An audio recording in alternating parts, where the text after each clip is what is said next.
PDIP dan politik pembangkangan. Saatnya membongkar kerusakan yang selama ini terjadi. Ketika Megawati Soekarno Putri mengeluarkan instruksi larangan bagi kepala daerah kader PDIP untuk menghadiri retret yang diadakan oleh pemerintah di bawah kepemimpinan Presiden Prabowo Subianto di Akademi Militer Magelang, publik seharusnya tidak hanya melihat ini sebagai aksi politik biasa. Ini bukan sekadar keputusan partai. Ini adalah bentuk pembangkangan terbuka terhadap pemerintahan yang sah.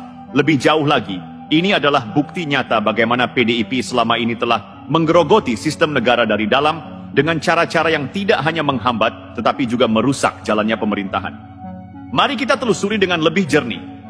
Apa yang sebenarnya terjadi?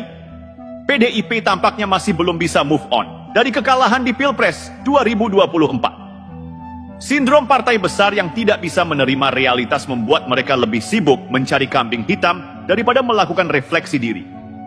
Mereka tak lagi berperan sebagai oposisi kritis yang membangun, melainkan berubah menjadi kelompok politik yang seolah-olah merasa berhak menentukan siapa yang boleh dan tidak boleh memimpin negeri ini.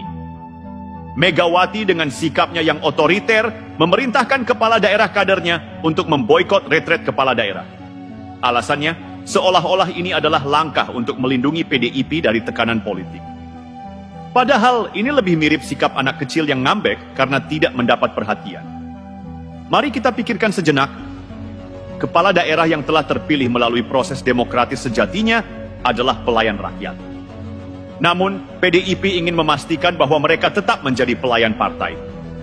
Di sini kita melihat sebuah konsep demokrasi yang bengkok, demokrasi yang hanya dijadikan alat untuk berkuasa, tetapi ketika kekuasaan lepas, mereka berubah menjadi kelompok yang siap mengacaukan stabilitas politik. Instruksi Megawati ini juga berkelindan erat dengan kasus hukum yang sedang menjerat Sekjen PDIP, Hasto Kristianto. PDIP dengan penuh keyakinan membangun narasi bahwa kasus hukum ini adalah rekayasa politik yang didalangi oleh pemerintahan Prabowo Gibran.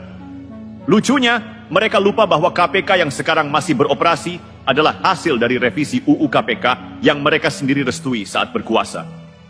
Ketika KPK menyasar lawan politik PDIP, itu disebut penegakan hukum. Tapi begitu Hasto kena, mendadak semuanya berubah menjadi kriminalisasi. Standar ganda seperti ini adalah bukti nyata bahwa PDIP tidak pernah benar-benar peduli pada supremasi hukum. Mereka hanya peduli pada bagaimana hukum bisa dikendalikan untuk kepentingan mereka sendiri. Jika memang tidak bersalah, kenapa harus takut? Kenapa harus membangun propaganda besar-besaran bahwa ini adalah bagian dari konspirasi politik?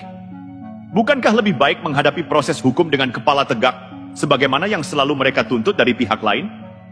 Instruksi Megawati ini tidak bisa dipandang sebagai tindakan politik biasa. Ini adalah sinyal bahwa PDIP sedang membangun tembok pemisah antara kader-kadernya dan pemerintahan Prabowo Gibran. Mereka ingin memastikan bahwa kadernya tidak ikut serta dalam inisiatif yang bisa mempererat hubungan antara pusat dan daerah. Ini artinya PDIP secara aktif menghambat upaya pemerintahan Prabowo dalam membangun sinergi antara kepala daerah dan pemerintah pusat. Tindakan ini bukan hanya tidak dewasa, tetapi juga berbahaya. Ini adalah sabotase politik. Mari kita berpikir lebih luas. Jika kepala daerah adalah perpanjangan tangan rakyat di daerah, dan pemerintah pusat bertugas untuk mengkoordinasikan pembangunan nasional, lalu di mana letak peran partai politik setelah pemilu usai? Seharusnya mereka menjadi mitra kritis yang konstruktif, bukan malah menjadi tembok penghalang. PDIP sedang bermain api. Mereka mengajak kader-kadernya untuk memilih kesetiaan kepada partai di atas kepentingan rakyat. Ini adalah bentuk pengkhianatan terhadap demokrasi itu sendiri. Selama bertahun-tahun, PDIP telah menempatkan loyalis-loyalisnya dalam berbagai struktur kekuasaan. Mulai dari legislatif, eksekutif, hingga lembaga negara lainnya. Ketika mereka berkuasa, mereka mengatur sistem agar menguntungkan mereka. Tapi begitu kekuasaan itu lepas, mereka menggunakan pengaruh yang masih tersisa untuk menghambat jalannya pemerintahan. Lihat saja bagaimana mereka terus mencoba menciptakan instabilitas politik sejak pemilu 2024 berakhir. Mulai dari narasi bahwa pemilu curang, menyebar isu bahwa pemerintahan Prabowo adalah hasil rekayasa, hingga memainkan isu hukum demi membentuk persepsi negatif di mata publik. Mereka tidak pernah benar-benar peduli pada demokrasi. Yang mereka pedulikan adalah kekuasaan. Ketika mereka kehilangan kekuasaan, mereka berusaha menciptakan kekacauan. Dan sekarang, instruksi Megawati ini adalah puncak dari semuanya. Ini bukan sekadar larangan mengikuti retreat. Ini adalah pesan kepada seluruh kader PDIP. Tetaplah menjadi milik partai, bukan milik rakyat. Sudah terlalu lama PDIP dibiarkan merusak sistem dari dalam. Sudah saatnya kita melihat mereka apa adanya. Bukan sebagai partai yang memperjuangkan rakyat, tetapi sebagai partai yang memperjuangkan kepentingannya sendiri. Dengan segala cara, termasuk merusak stabilitas pemerintahan yang sah. Instruksi Megawati ini adalah alarm bagi kita semua. Ini adalah peringatan bahwa PDIP tidak akan berhenti sampai mereka kembali berkuasa. Mereka akan terus menggoyang, memprovokasi, dan menghalangi jalannya pemerintahan Prabowo Gibran. Apakah kita akan terus membiarkan ini terjadi? Apakah kita akan terus diam ketika satu partai politik mencoba menjadikan negara ini sebagai alat permainan mereka? Inilah saatnya bersikap tegas. Pemerintahan Prabowo Gibran harus membaca langkah PDIP ini sebagai ancaman serius dan mengambil tindakan yang diperlukan. Karena jika tidak, bukan tidak mungkin mereka akan terus merusak negara ini dari dalam sampai tidak ada yang tersisa untuk diperjuangkan. Selamat datang di era baru politik Indonesia. Kita tidak bisa lagi membiarkan permainan kotor ini berlangsung. PDIP sedang memainkan strategi lama yang sudah sering mereka gunakan. Menjadi korban ketika kalah, menjadi tiran ketika berkuasa. Jika kita menilik sejarah politik Indonesia, pola ini selalu berulang. Ketika mereka berada di atas angin, mereka akan menggenggam kekuasaan dengan erat, mencengkram semua sektor, dari pemerintahan hingga hukum, dari media hingga birokrasi. Tapi begitu kekuasaan itu meleset dari genggaman, mereka akan bertransformasi menjadi martir politik, menyebar narasi bahwa mereka dizalimi, dikriminalisasi, bahkan dikhianati. Narasi semacam ini tidak hanya membodohi rakyat, tetapi juga membahayakan stabilitas negara. Seolah-olah negara ini harus tunduk pada PDIP, atau bersiap menghadapi sabotase politik yang mereka rancang. Retorika mereka selalu dibuat seolah-olah merekalah satu-satunya pemilik kebenaran, seolah tanpa mereka, Indonesia akan runtuh. Padahal, faktanya berbicara lain. Sejak mereka mendominasi kekuasaan selama 2 periode terakhir, kita melihat bagaimana mereka secara sistematis membangun jaringan politik yang justru tidak membawa kebaikan bagi bangsa, tetapi lebih untuk kepentingan segelintir elit mereka sendiri. Kebijakan ekonomi yang timpang, di mana sumber daya nasional lebih sering dikuasai oleh kelompok tertentu yang berafiliasi dengan kepentingan partai. Penguasaan media besar, yang seringkali hanya menjadi corong propaganda mereka sendiri, membungkam suara-suara kritis. Intervensi dalam hukum, di mana kasus-kasus tertentu bisa menguap begitu saja jika melibatkan orang-orang mereka. Namun sekarang, ketika mereka tidak lagi memegang kendali penuh, mereka mulai memainkan kartu lama. Menyabotase pemerintahan dengan cara-cara licik. Negara ini membutuhkan oposisi, itu fakta. Tapi oposisi yang benar adalah oposisi yang membangun, yang mengkritik dengan solusi, yang tidak hanya menentang demi kepentingan kelompoknya sendiri. PDIP seharusnya bisa mengambil peran ini, tapi mereka memilih jalan lain, menjadi oposisi destruktif yang siap menghalangi setiap langkah pemerintahan Prabowo Gibran. Bukan untuk kepentingan rakyat, tapi demi menjaga dominasi politik mereka di masa depan. Kenapa mereka tidak bisa menjadi oposisi yang sehat? Jawabannya sederhana, karena mereka tidak terbiasa berada di luar lingkaran kekuasaan. Selama ini, mereka memegang kendali atas banyak hal. Birokrasi, lembaga hukum, bahkan narasi politik di media nasional. Dan ketika kendali itu perlahan mulai bergeser, mereka panik. Mereka tidak bisa menerima bahwa ada pemimpin baru yang tidak bisa mereka kendalikan. Sikap Megawati yang melarang kepala daerah dari PDIP menghadiri forum bersama pemerintah adalah bukti nyata dari ketidakmampuan mereka untuk menjadi oposisi yang bertanggung jawab. Itu bukan sikap oposisi yang ingin memperjuangkan rakyat, melainkan sikap kelompok yang takut kehilangan pengaruhnya. Lihat saja bagaimana mereka menginstruksikan kepala daerah untuk menjauh dari pemerintahan pusat. Ini bukan sikap demokratis. Ini adalah upaya membangun 2 poros kekuasaan yang berpotensi memecah bangsa. Mereka ingin menciptakan dualisme, pemerintah pusat di satu sisi, dan kepala daerah PDIP di sisi lain. Mereka ingin memastikan bahwa daerah-daerah yang dipimpin oleh kadernya tetap loyal kepada partai, bukan kepada rakyat yang memilih mereka. Inilah bentuk sabotase politik yang harus diwaspadai. Prabowo Gibran harus menyadari bahwa PDIP tidak akan berhenti sampai mereka kembali menguasai panggung politik nasional. Dan jika mereka dibiarkan terus memainkan strategi ini, dampaknya akan sangat berbahaya bagi stabilitas pemerintahan. Pemerintah harus bersikap tegas terhadap segala bentuk pembangkangan politik yang mengarah pada disintegrasi nasional. Jangan biarkan negara ini menjadi sandera ambisi segelintir elit yang tidak rela kehilangan kekuasaan.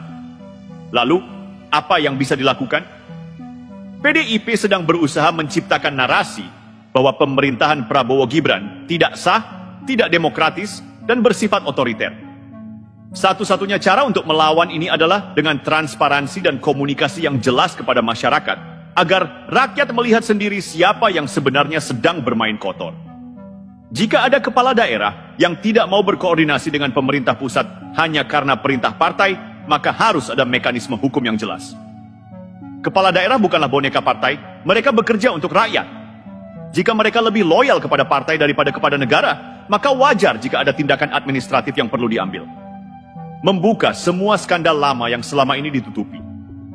Jika PDIP ingin bermain kasar, maka saatnya membuka kembali berbagai kasus yang selama ini mungkin tidak tersentuh.